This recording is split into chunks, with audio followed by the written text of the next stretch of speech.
Okay, so you can see that I finished adding material to all the different topo surfaces in the project. So you see I added grass to everything. I made these like a different kind of concrete so you can differentiate between them. As you see on our site, a lot of it is concrete, just open parking lots around. So that I just made everything concrete. Again, this is kind of just like a basic one to set up. This is usually what I do to start a project. I set it up so I can start, working with conceptual stuff. And then as the project progresses and you get more detailed, I like to update, and especially when you guys do a site visit, you kind of want to take notes of some stuff that you can maybe use to help get this to be a little bit more accurate, particularly, around your site. It's not probably as important to be accurate for, say, an area over here, but you probably want to get this, as accurate as possible. And the other reason I don't like to kind of do, as much detail in the beginning, because I like to wait and see what views I'm going to show for my renderings, and then whatever I render, if I can see it, then I'll, detail it. If I can't see it, then I don't worry about detailing it, because it's obviously going to be more effort to do stuff that you have to detail if you're not going to see it. Other than that, so that's kind of like a little trick there. And what I want to go back to this merge surfaces. So once you apply materials to something, you can still merge surfaces, but we have to be careful of when you merge is whatever piece, whatever topo surface you select first, that's the material that's going to be for the new merge. So I'm going to merge these two, and I'm going to do the sidewalk first, and then this grass, and you can see that it takes the sidewalks materiality. Whereas, if I put the sidewalk for the grass first, then the sidewalk, it would take the grasses material. And then you can see I kind of just added some random kind of materiality just so we can start to express the train tracks now. But this is probably an area that you want to see. I was looking at the images from like Google and Google Earth and stuff like that. And there might be some trees and it may be a little bit of grass in here as well. But that's something that you may want to take a note to, especially considering they run right behind our property. And it may be something that you see depending on the type of what you end up picking to do for your projects. So that's the site itself. And now that the site's done, what I'm going to do is I'm actually going to pin the whole thing, so it can't be moved. So now, like if you're actually working and you mistakenly pick this, you can't move it. Whereas if I had it unpinned, you could move it by accident, and it kind of messes everything up. So that's why I'm gonna pin everything down, so it can't be moved on. So you guys can't move it by mistake, and kind of start to get in trouble. Next thing, quickly before I get into the buildings that I'm going to show, I'm actually going to turn on the buildings, and then I'm going to turn on. I'm actually going to turn on the zero layer for a second because I have text. I don't know if they're going to get it. Okay. Well, actually, there's two things I want to show. The first, since I turned on the text, I just want to show you how to put in text. I'm going to label all the streets for you, but up here, this A button is text. So I can type in, I can just hit that and type in.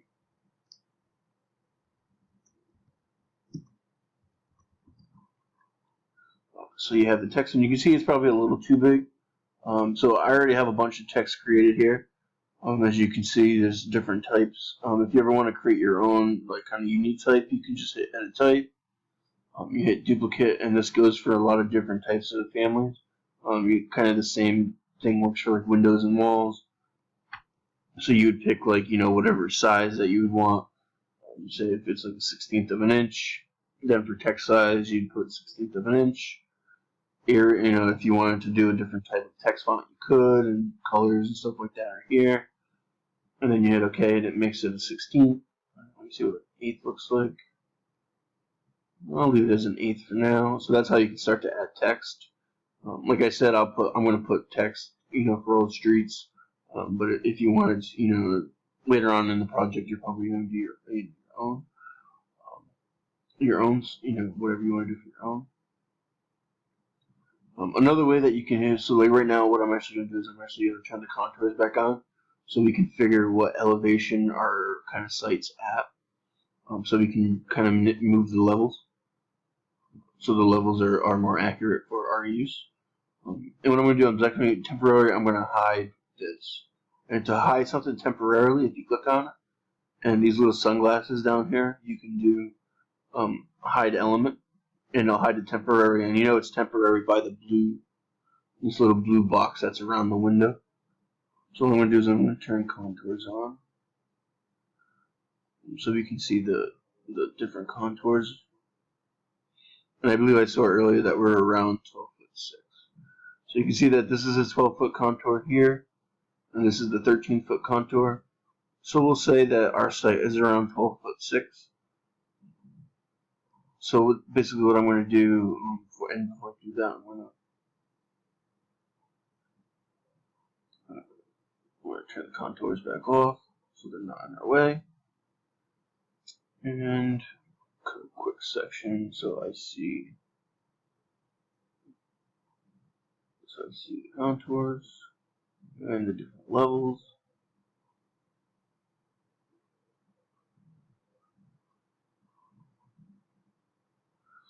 Okay. So that was a section taken through the site, and these are the different, the different options. So you see these are all the different, levels that you have. For right now, I'm going to bump all this up just so I can see.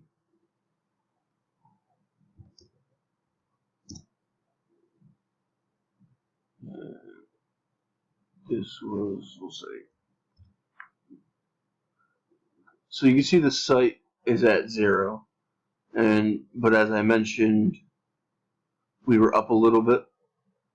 We were at like 12'6", so I want to change that to 12'6".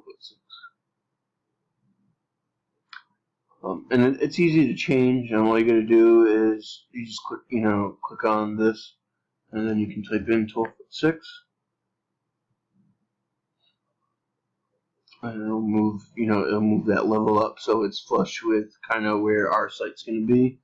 These lines are basically, actually, let's switch this to 8 image. There you go. Now we can see. This is the site. This is actually the CAD file. So this is, like I mentioned, like even in the other views, it's going to show up, even like elevations and sections. So you're just going to have to want to make sure that those are turned off so you can't see stuff like that.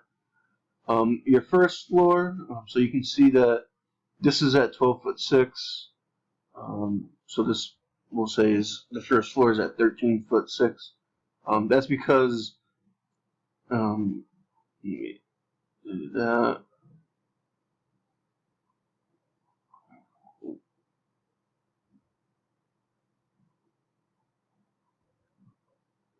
I don't think that's being stingy. So I'll just see if this one. There we go. So that fixes it a little bit. That was just, there's like a little break line right here that lets you kind of split like this, so you can see between the words a little better, the writing. Now the reason I put the first floor kind of like a foot above the ground plane, is because if you ever notice on a building, it's always, the first floor never really starts at ground level. It's always up a little bit. There may be like a kind of like the ground up to the door may slope up, but around it, it's probably a little bit lower. And that's something that you guys are probably going to want to take note when you do a site visit, kind of stuff like that you're going to want to see. And then these are going to actually count on the building heights that we find for the existing building, because your first floor is actually going to be the same height as the floor for the existing warehouse on site. So your second floor would start at that height, so everything matches. So those height will come back and change later. So for now, that's how it is. Now you could leave this as, because you notice, how we started to do the site. I did this as, real with sea level, so it was easier, to kind of recognize.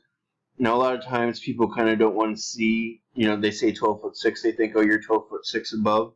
They want to see that, for this project, when you say 0 feet, you mean the actual ground plane that you're at now. They really don't go by sea level. And I'm going to do it for this one so you guys don't have to worry about it, but just to show you, there's a coordinate system where I can say it's under the Manage tab in this drop down. I can do specify coordinates. And if I click on this line, I can change that height to 0. And what it's going to do is it's going to turn this 0, but it's going to know to make that like 1 foot above. So basically it's just kind of resetting this as the ground, as the 0 plane on the 0 foot elevation for the project. Didn't take.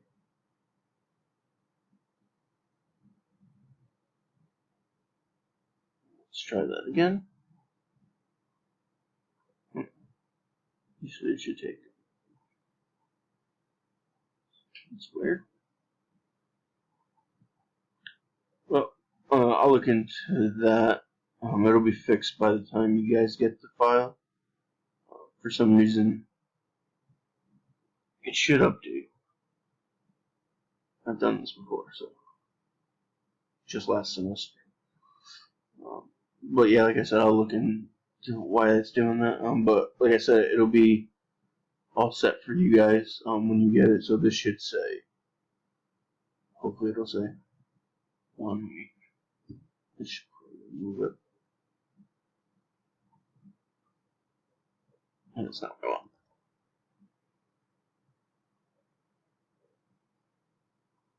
Okay, so figured it out. I'll just show you guys what I figured it out. So when you put in the coordinate system, I just had to remember what I did last semester when I figured this out. So when you put it at 0, you see how now it changed, and that's because when I clicked on these, I switched over to survey point. It was on project base point before, and that's what it comes in as default. So you can see from the project base point that we set up in the beginning, this is everything that's there. But once I reset this, so this system I reset to 0. So before it was at 12'6" because that's how we had it set. Because you were using as sea level, the real 0 as 0. But now that I want to define this as 0, so it looks better, when you're doing construction documents and stuff, and it's not like people are thinking that this is actually 12 feet 6 above the ground. You reset that to 0, and then when you click on these level, the level tags, you switch to survey point, and that's what does it. So now you can see that now we're defining that as the 0 point, and then the first floor is so many feet or inches, however it ends up being above the actual ground plane. And then go up from there. But like I said, this is now set in the project, so you don't have to worry about determining that. It's gonna, it's like that in the file, on the template file that you guys will be getting. So you don't have to worry about that. Now that I'm done with that section, I can delete it because I don't want to keep it. And like I said, so I hid the outer boundary for kind of like the buildings that we had, that CAD file. So if I want it back, I can just click on this the kind of sunglasses, and just hit reset, and it brings in the building prints.